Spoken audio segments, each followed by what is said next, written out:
ये महीना आपके लिए काफी अच्छा रहेगा, बस एक दो बातों का आपको ध्यान रखना पड़ेगा। धन के मामले में तो आप इस मास लकी ही रहेंगे। 30 जून तक भूमि, वाहन या कंस्ट्रक्शन संबंधी कामों को आप पोस्टपोन ही कर दे तो आपके लिए उचित रहेगा। संकट के समय में अग्रेशन से या अच्छे समय में ओवर कॉन्फिडेंट होकर ज्यादा बोलना आपके लिए हानिकारक सिद्ध होगा।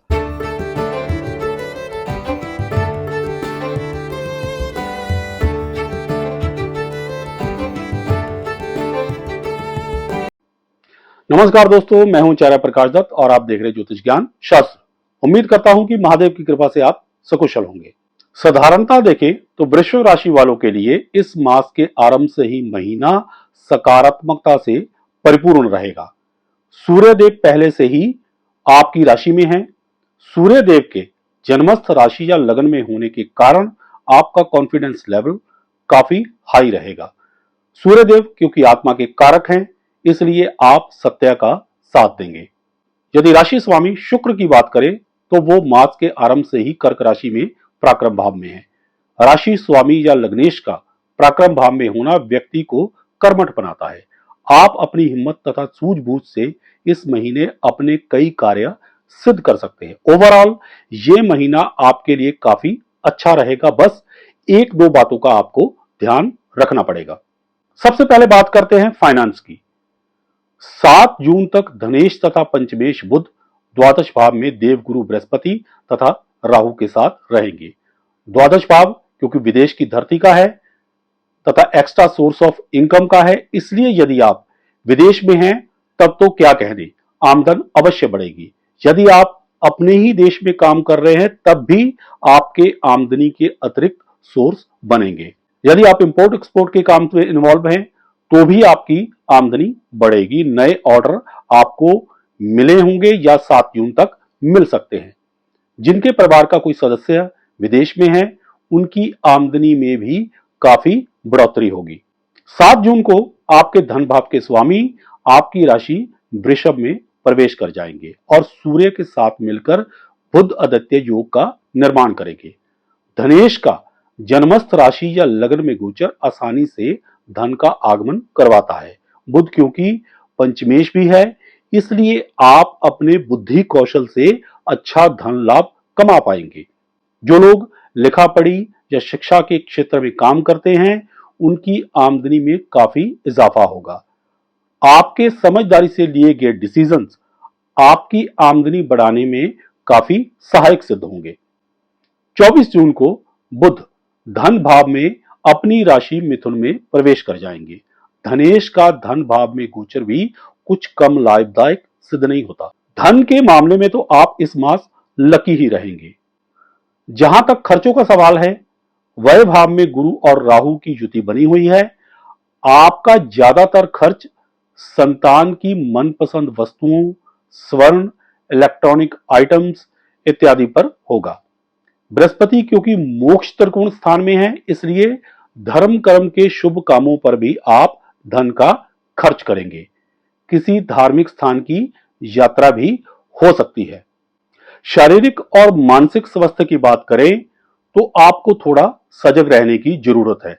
शुक्र मास आरंभ से ही तृतीय भाव में नीच के मंगल के साथ युति बनाकर इस मास के अंत तक रहेंगे, इसलिए छोटे मोटे शारीरिक कष्ट आ सकते हैं। एसिडिटी, अपच जैसी समस्याएं आपको तंग कर सकती हैं, इसलिए थोड़ा अपने खान पान का ध्यान रखें।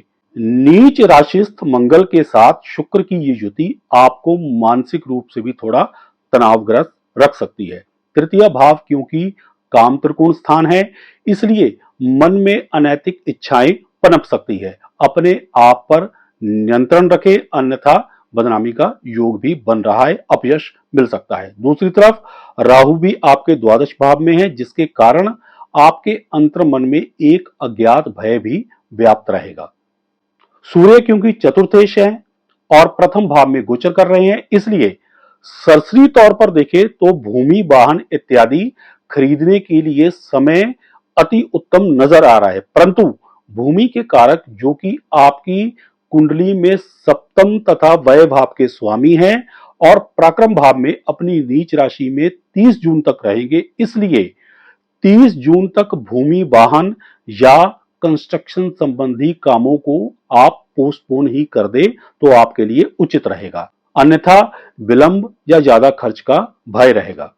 15 जून को सूर्य धन भाव में प्रवेश करेंगे। धन लाभ के लिए तो ये युति अति उत्तम रहेगी, लेकिन नेत्र संबंधी अचानक से कोई रोग उत्पन्न होने का भय रहेगा, अतः ध्यान रखें। 24 जून को बुध भी धन भाव में अपनी मिथुन राशि में प्रवेश कर जाएंगे। धनेश तथा पंचमेश बुध, चतुर्थेश सूर्य की धन भाव में ये युति किसी बड़े धन लाभ की ओर इशारा कर रही है। अगर आपकी कुंडली में धनेश में लाभेश की अंतर्दशा या लाभेश में धनेश की अंतर्दशा चल रही है तो निश्चित रूप से आपको बहुत बड़ा धन लाभ होगा। नैसर्गिक रूप से देखें तो काल पुरुष की कुंडली के अनुसार मंगल प्रथम भाव के तथा शुक्र धन भाव के स्वामी है, इसलिए मंगल शुक्र की ये युति भी आपको धन लाभ कराएगी, धन को स्वतः ही आपकी ओर आकर्षित करती रहेगी। लव लाइफ की बात करें तो पंचमेश बुध का 7 जून से लेकर 24 जून तक प्रथम भाव में गोचर अच्छा संकेत है। यदि आप पहले से ही रिलेशनशिप में हैं तो संबंध और भी प्रगाढ़ होंगे, और अगर नहीं है तो आप रिलेशनशिप में आ सकते हैं। 24 जून को बुध कुटुंब भाव में मिथुन राशि में प्रवेश कर जाएंगे। ये सही समय होगा अपने लव पार्टनर को अपने परिवार वालों से इंट्रोड्यूस करवाने का। संतान के लिए ये मास संतोषजनक रहेगा, संतान हर लिहाज से प्रोग्रेस करेगी। स्टूडेंट्स के लिए भी ये मास शिक्षा के लिहाज से ठीक रहेगा, बस किसी व्यर्थ के झमेले से दूर रहे। पराक्रम भाव में शुक्र मंगल की युति थोड़ा बहुत स्टडी से आपका माइंड डिस्ट्रैक्ट कर सकती है, थोड़ा संभल कर चले। रिलेशनशिप में आते वक्त अपने अंतर मन की आवाज अवश्य सुने। इस पर मैं गुरु चंडाल योग नामक वीडियो पहले ही बना चुका हूं, वो अवश्य देखें। एक्चुअली राहु और गुरु की द्वादश भाव में युति आपको आने वाले हर खतरे से सावधान करती रहेगी, बस मिलने वाले हिंट को नजरअंदाज मत करें। विस्तृत जानकारी के लिए गुरु चंडाल योग वीडियो अवश्य देख लें, डिस्क्रिप्शन में मैं लिंक दे रहा हूं। छठे भाव में केतु का गोचर यूरिन संबंधी इंफेक्शन या लोअर स्टमक में प्रॉब्लम दे सकता है, इसलिए सेहत का ख्याल रखें। ध्यान रहे षष्ठ भाव पर मंगल की चतुर्थ दृष्टि भी पड़ रही है, इसलिए लोअर स्टमक की किसी भी प्रॉब्लम को इग्नोर मत करें। जहां तक बिजनेस का सवाल है तो सप्तमेश मंगल भले ही इस मास तृतीय भाव में अपनी नीच राशि कर्क में रहेंगे, लेकिन लग्नेश शुक्र के साथ युति धन को आकर्षित करती रहेगी। इस लिहाज से आपके बिजनेस तथा डेली सोर्स ऑफ इनकम में निश्चित तौर पे बढ़ोतरी होगी। जो लोग नौकरी पेशा हैं उनके भी प्रमोशन के काफी ब्राइट चांसेस हैं। डोमेस्टिक लाइफ के लिए सप्तमेश मंगल का नीच राशि में होना कोई शुभ संकेत नहीं दे रहा है। अपने जीवन साथी को पर्याप्त समय दें और कोई भी कम्युनिकेशन गैप मेंटेन ना होने दें।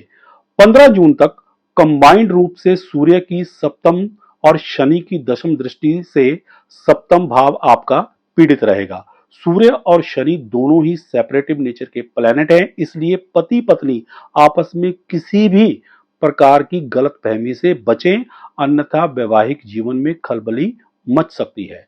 15 जून तक विशेष रूप से ध्यान रखें। 17 जून को शनि वक्री हो जाएंगे। आपकी कुंडली में शनि भाग्य तथा कर्म स्थान के स्वामी है और कर्म स्थान में गोचर कर रहे हैं।